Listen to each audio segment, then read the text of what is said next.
Pakistan's tradition of arbitrary arrests, prosecutions, and persecution of popular leaders has a deep-rooted history that spans over 13 centuries, dating back to the Muslim presence in the Indian subcontinent. Muhammad bin Qasim, the very first conqueror of Sindh, Hind in 712 AD, was recalled to Damascus by the Umayyad Caliph Sulayman and subjected to unjust treatment by the local, law enforcement, authorities.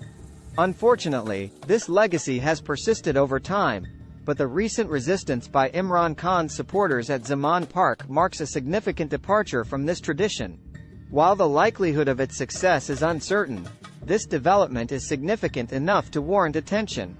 The wars of succession that occurred in the Muslim, Mughal Empire and South Asia following the death of a reigning emperor are widely considered significant factors contributing to the decline of the empire. In contrast to Europe, which had adopted the oft-quoted proverb, "Le roi est mort." Vive le roi! The king is dead. Long live the king! In the early 15th century, South Asia preferred to engage in lengthy wars to determine the rightful ruler, particularly in the northwestern territories that became Pakistan after the partition. The influence of the Umara-e-Chehalgan, the military, the administration, and the judiciary, in deciding the fate of the Delhi Sultanate had both positive and negative consequences and continues to shape the politics of modern-day Pakistan. The Umara-e-Chehalgan, a powerful group of 40 nobles in the Delhi Sultanate during the 13th century, played a significant role in stabilizing and destabilizing the political and military situation during periods of transition and upheaval. Despite their brief tenure, their legacy is still remembered today as a symbol of the early Muslim rule in India, and their name continues to be invoked in Pakistani politics as a representation of establishment power. The Delhi Sultans and later the Mughal emperors did not have a procedural law on succession, yet they still nominated their heirs and successors, often titled as Wali-Ahad, the Crown Prince. In 1633, Mughal Emperor Shah Jahan designated his eldest son Muhammad Dara Shikoh (1615–1659) as his Wali-Ahad, heir apparent, formally titling him as Padshahzada-i-Buzurg Martaba, Prince of High Rank, and Shahzada-e-Buland Iqbal, Prince of High Fortune, in 1642. Despite being more inclined towards Sufism and philosophy, Dara Shikoh enjoyed respect and acclaim among both Muslim and Hindu subjects of the empire. However, upon the culmination of the Wars of Succession, Aurangzeb emerged victorious and Dara Shikoh retreated from Agra to Delhi, then to Lahore, Multan, Thatta, and finally to Kathiawar. In Kathiawar, Dara Shikoh met Shah Nawaz Khan, the governor of the province of Gujarat, who opened the treasury to him and helped him to recruit a new army. Dara Shikoh occupied Surat and advanced towards Ajmer, hoping to persuade the powerful Rajput feudatory Maharaja Jaswant Singh of Marwar to support his cause. However, he was comprehensively defeated in the Battle of Deorai, near Ajmer, on the 11th of March 1659, and he fled to Sindh seeking refuge under Malik Jivan, Junaid Khan Barozai, an Afghan chieftain whose life had been saved by the Mughal prince from the wrath of Shah Jahan. Junaid captured Dara Shikoh and handed him over to Aurangzeb's army, who confiscated him on the 10th of June 1659. Dara Shikoh was then paraded through the streets of Delhi on a filthy elephant, chained and humiliated. He posed a political threat as a prince popular with the common people, and a convocation of nobles and clergy called by Aurangzeb declared him a threat to public peace and an apostate from Islam. On the night of the 30th of August 1659, he was assassinated by 4 of Aurangzeb's henchmen in front of his terrified son. Nicolau Minucci, the illustrious Venetian traveler who chronicled his experiences in the opulent Mughal court, has vividly depicted the gruesome details of Dara Shikoh's demise. As per Minucci's account, Aurangzeb, upon apprehending Dara, demanded his men to retrieve his head and scrutinized it with great care to ascertain its identity. The emperor then unsheathed his sword and repeatedly mutilated the head with barbaric ferocity. Following this, he ordered his subordinates to place the disfigured head in a box and deliver it exclusively during Shah Jahan's evening meal in the fortress where he was imprisoned. The guards were also instructed to relay to the ailing monarch that, "King Aurangzeb, your son, sends this plate to let him, Shah Jahan, See that he does not forget him."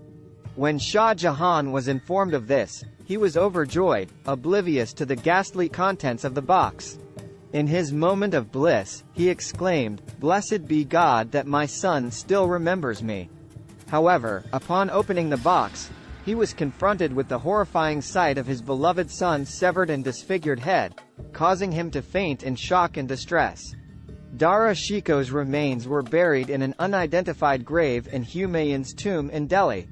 The pattern continued to plague the subcontinent's history till the last Mughal emperor, Bahadur Shah Zafar, the heir apparent of whom, Jawan Bakht, was saved the ordeal of fighting for the throne by the ensuing end of the Mughal Empire in 1857 by the British East India Company. In the wake of Pakistan's creation in 1947, a pattern of oppression and suppression of democracy quickly emerged. The legacy of the Umara-e-Chehalgan began with Malik Ghulam Muhammad, who took over as Governor-General after the assassination of Prime Minister Liaquat Ali Khan. Khawaja Nazim-ud-Din, the incumbent Governor-General, was made Prime Minister, but his ministry was dismissed, and the Constituent Assembly was dissolved in 1954 to make way for Muhammad Ali Bogra, Pakistan's ambassador to the U.S. Politicians and elected representatives who claimed to enjoy popular support, such as Dara Shikoh, were treated harshly, with Suhrawardi and Noon suffering a similar fate. Eventually, Iskander Mirza and Ayub Khan took direct power, and political leaders and elected representatives were either exiled, imprisoned, or disqualified through oppressive legislation. Despite attempts by Quaid-i-Azam's sister, Fatima Jinnah, and popular leaders like Zulfikar Ali Bhutto and Sheikh Mujibur Rahman to bring power back to the people of Pakistan, they were met with resistance from the Umara-e-Chehalgan.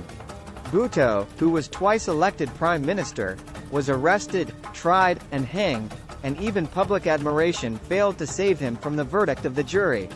Benazir Bhutto, his daughter, attempted to establish a quasi-democratic setup, but the Umara-e-Chehalgan refused to yield power to her. Nawaz Sharif, with the help of the Umara-e-Chehalgan, also wrested power from her. Despite the people's reservations about the frequent jailing and humiliation of these elected politicians, they watched from a distance as the Umara-e-Chehalgan continued to persecute them. Imran Khan and his supporters are currently challenging the arbitrary power of the Umara-e-Chehalgan, but their chances of success seem slim.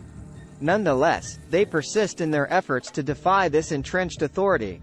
In conclusion, Pakistan's history of persecution and arbitrary arrests of popular leaders has a long and deep-rooted history, dating back over 13 centuries to the Muslim presence in the Indian subcontinent. Despite this, the recent resistance by Imran Khan's supporters at Zaman Park marks a significant departure from this tradition. However, the wars of succession and the influence of the Umara-e-Chehalgan continue to shape the politics of modern-day Pakistan. The legacy of Dara Shikoh, who was a popular and respected prince, yet met a gruesome end, is a reminder of the brutal tactics used by rulers to eliminate potential threats to their power. It is crucial to acknowledge the past and the atrocities committed to prevent history from repeating itself. The recent resistance is a ray of hope, and although its success is uncertain, it is significant enough to warrant attention. The people of Pakistan must continue to fight against injustice and hold their leaders accountable to prevent the recurrence of such events in the future.